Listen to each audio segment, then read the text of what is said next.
DSA is one of the most important topics for backend development, and a lot of companies directly ask DSA questions when they are hiring, when they are interviewing, and when they are doing a lot of stuff. But really, do we really need to understand about DSA when we are like writing applications in Django or not? In this video, we are going to check this out. So stay tuned.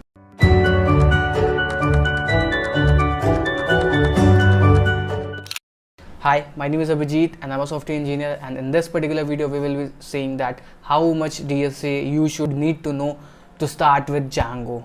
Okay, so अगर आपने Django के और सारे videos को नहीं checkout किए हैं तो ऑलरेडी आप चैनल पे चेकआउट कर सकते हो। बहुत ज़्यादा अच्छा Django का कंटेंट चैनल पे पड़ा हुआ है। आज हम वीडियो को यहाँ पे कंटिन्यू करते हैं। So the first important thing, अगर हम Django या फिर Django सीख रहे होते हैं उस टाइम पे क्या हमें DSA आना चाहिए या फिर नहीं? The answer is straightforward no. आपको DSA बिल्कुल भी नहीं आना चाहिए अगर आप Django सीख रहे हो तो, क्योंकि Django में ऐसा कोई कॉन्सेप्ट नहीं होता जहाँ पे आपको बहुत ज़्यादा DSA की इंपॉर्टेंस पता चले। बट हाँ, DSA इंपॉर्टेंट है, ये मैं आपको अभी आगे पार्ट में बताने वाला हूँ। लेकिन यहाँ पे पहला क्वेश्चन फिगर आउट करते हैं, should we need to know like और do we need to know understand DSA और do we need to know about the topics of DSA when we are learning Django? The absolute answer is totally no. आपको बिल्कुल भी नहीं चाहिए होता है, क्योंकि Django जब आप फ्रेमवर्क सीख रहे होते हो तो इसमें आपको पाइथन की नॉलेज होनी चाहिए, आपको ऑब्जेक्ट ओरिएंटेड की नॉलेज होनी चाहिए, बट DSA की कोई नॉलेज नहीं चाहिए होती है, क्योंकि DSA एक अलग लेवल की चीज़ है जो कि हम जब एप्लीकेशंस बनाते हैं उस जगह पे यूज़ करते हैं। बट आपको एक चीज़ का इंपॉर्टेंस यहाँ पे समझ में आना चाहिए, जो भी हम Django सीखते हैं वो हम किस लिए सीखते हैं? To create some back end application. And back end developer का काम क्या होता है? APIs बनाना, कॉम्प्लिकेटेड स्टफ लिखना, एल्गोरिदम्स लिखना और डेटाबेस से कॉन्टैक्ट करना और डिप्लॉयमेंट करना, एंड ये सारी चीज़ें होती हैं। यहाँ पे आपको एक टर्म बहुत ज़्यादा इंपॉर्टेंट सुनाई पड़ा होगा, एल्गोरिदम्स लिखना। आपको ये चीज़ समझनी होगी, जो भी एक कोडर होता है उसकी सैलरी हमेशा बहुत ज़्यादा कम होती है in comparison to the person who writes algorithm. जो एक एल्गोरिदम लिखने वाला बंदा होगा या फिर जो एक एल्गोरिदम लिखने वाला पर्सन होगा उसकी सैलरी हमेशा एक कोडर से बहुत ज़्यादा हाई होगी। यहीं पे DSA की इंपॉर्टेंस पता चलती है। अगर आपको DSA अच्छे से आती होगी तब आप नई नई चीज़ों में अपनी एल्गोरिदम लिख पाओगे, अपने डॉक्यूमेंटेशन या फिर कह सकते हो अपने कोड को बहुत ज़्यादा मॉडर्न लेवल पे लिख पाओगे। ठीक है, ऐसे कैसे मैं आपको बताता हूँ कि कहाँ कहाँ पे DSA का यूज़ हो सकता है।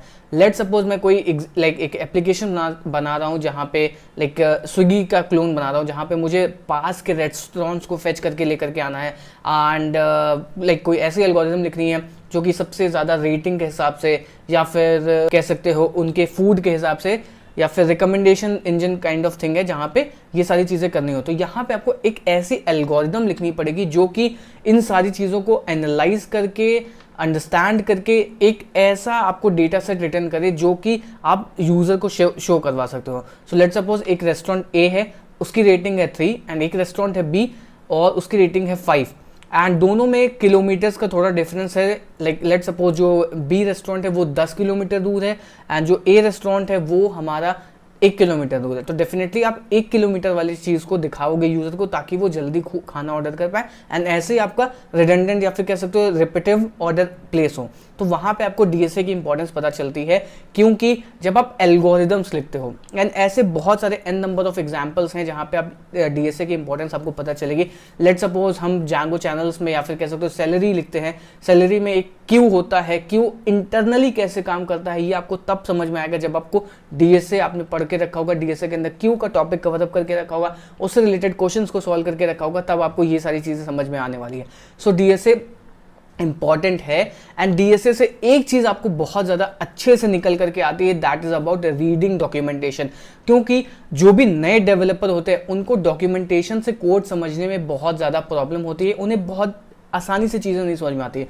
वो ट्यूटोरियल देखते हैं, उन्हें चीज़ें समझ में आती है, बट वो जब डॉक्यूमेंटेशन पढ़ते हैं या फिर किसी और का कोड पढ़ते हैं या फिर कोई एक ऐसा मॉड्यूल है जो कि उनको नया प्रेजेंट कराया जाता है कि ये कोड है, इसमें ये फाइल्स हैं, इसमें ये चीज़ हैं, तो कोड रीड करो, तो वो कोड रीडेबिलिटी उनकी बहुत ज़्यादा लो होती है। एंड ये जो भी बिगिनर होंगे वो अपने अंदर ऐसे चीज़ें समझ पा रहे होंगे कि क्या मैं चीज़ें बोल रहा हूँ, कि जब भी आप स्टार्टिंग में कोडिंग स्टार्ट करते हो तो आपको कोड रीड करने में बहुत ज़्यादा प्रॉब्लम होती है। सो DSA से आपकी ये प्रॉब्लम भी सॉर्ट आउट हो जाती है, क्योंकि जब आप DSA के अंदर कोई भी प्रॉब्लम सॉल्व करते हो या फिर डेटा स्ट्रक्चर्स की कोई भी प्रॉब्लम सॉल्व करते हो, आप कोई भी प्लेटफॉर्म पे whether is LeetCode, HackerRank, GeeksforGeeks या फिर कई सारे अलग अलग प्लेटफॉर्म है जहाँ पे भी आप सॉल्व करते हो, तो वहाँ पे जब आप प्रॉब्लम को सॉल्व करते हो, आपको प्रॉब्लम नहीं समझ में आती है, आप उसका सोल्यूशन नहीं निकाल पाते हो, तब अब आप क्या करते हो, आप वीडियो डायरेक्टली नहीं जाते हो, आप दूसरे लोगों का कोड पढ़ते हो और वहाँ से आपको बहुत ज़्यादा कह सकते हो इनसेन लेवल की ग्रोथ निकल करके आती है कि आपको समझ में आएगा ओके अब मैं इसका कोड पढ़ रहा हूँ तो अब मुझे कुछ ज़्यादा चीज़ें समझ में आ रही है।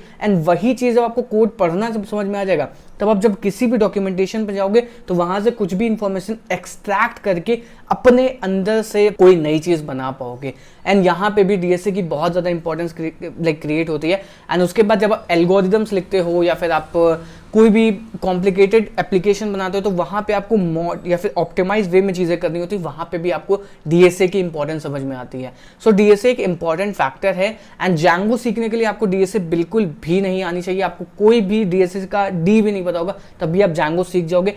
बट आपको एक बेटर डेवलपर या फिर बेटर एक बैकएंड डेवलपर जब बनना होगा तब आपको डीएसए की इंपॉर्टेंस समझ में आएगी। एंड जिस दिन आप डीएसए सीख लोगे, आप 200 से 300 क्वेश्चन लीड कोड के अंदर सॉल्व कर लोगे, आपको मजा आएगी। एंड ये जो क्वेश्चंस होते हैं ना, ये क्वेश्चन सॉल्व करने में बहुत मजा आती है एंड इससे आपकी प्रॉब्लम सॉल्विंग एबिलिटी भी बढ़ती है, क्योंकि जब आपके पास कोई एक नई प्रॉब्लम आती है ना तो वहाँ पे आप लॉजिकल पार्ट को नहीं, लाइक लेट सपोज अगर मैं जो भी जिसने कभी भी आज तक प्रोजेक्ट नहीं बनाया हो या फिर किसी ने कुछ भी नहीं हो, अगर मैं उसे एक एग्जांपल में कहूँ कि आप मुझे ये फंक्शनैलिटी बना के दो तो वो थोड़ा थोड़ा डर जाएगा, उसको लगेगा ये फंक्शनैलिटी मैं कैसे बना सकता हूँ, मुझे तो आता ही नहीं है। लेकिन वहाँ पे जब आप डीएसए की कुछ सेट ऑफ प्रॉब्लम सॉल्व करके आते हो तो आपके अंदर क्या डेवलप होती, प्रॉब्लम सॉल्विंग एबिलिटी। तो जब आपकी प्रॉब्लम सॉल्विंग एबिलिटी इंप्रूव हो जाती है तब आप ऐसे ऐसे नई नई चीज़ों को आसानी से लेकर के आ सकते हो और अपने हिसाब से प्रॉब्लम को सॉल्व कर सकते हो। यहाँ पे भी डीएसए का बहुत एक अच्छा खेल निकल के आता है।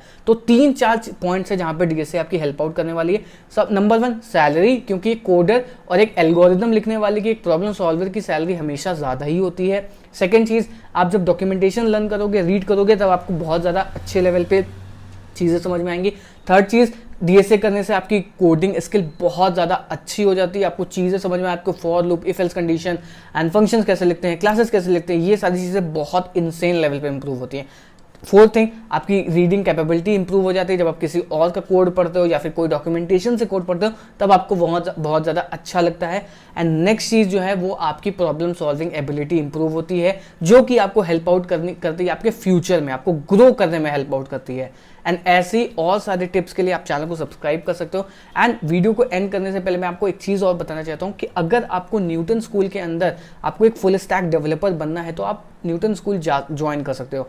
न्यूटन स्कूल आपको क्यों ज्वाइन करना चाहिए मैं आपको बता दूँ।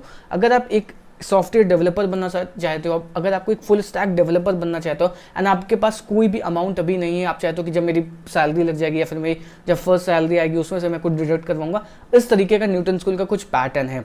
मैं आपको बहुत आसान भाषा में समझाता हूँ। अगर आपको एक फुल स्टैक डेवलपर बनना है, आप न्यूटन स्कूल के कोर्स में एनरोल करते हो। न्यूटन स्कूल आपको एक फुल स्टैक डेवलपर बनाता है, आपको 6 महीने तक ट्रेनिंग देता है। उसके बाद में आपकी जब जॉब लग जाती है तब आपको अमाउंट पे करना होता है। एंड ये बहुत ज़्यादा ईजी प्रोसेस है, आपको तब तक कोई भी अमाउंट नहीं पे करना जब तक आपकी जॉब 5 लाख से ऊपर ही लग जाए। एंड यहाँ पे बहुत सारी टॉप कंपनीज हैं जो कि डायरेक्टली न्यूटन स्कूल से रिक्रूट करती हैं एंड यहाँ पे बहुत अच्छा लेवल का प्लेसमेंट भी आपको देखने को मिलेगा।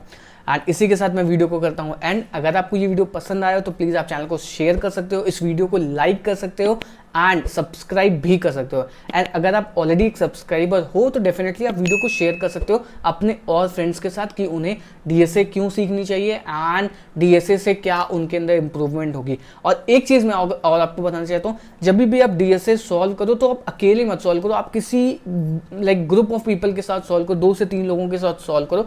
पेन पेपर लेकर के बैठो, उनसे प्रॉब्लम का अप्रोच समझो, आप अपनी प्रॉब्लम का अप्रोच समझो, फिर उसके बाद प्रॉब्लम को सॉल्व करो। वहाँ पे आप तीनों जो भी लाइक ग्रुप में काम कर रहे होगे उसमें बहुत एक अच्छी ग्रोथ निकल के आती है। So this was a tip and meet in the next video. Goodbye and thank you.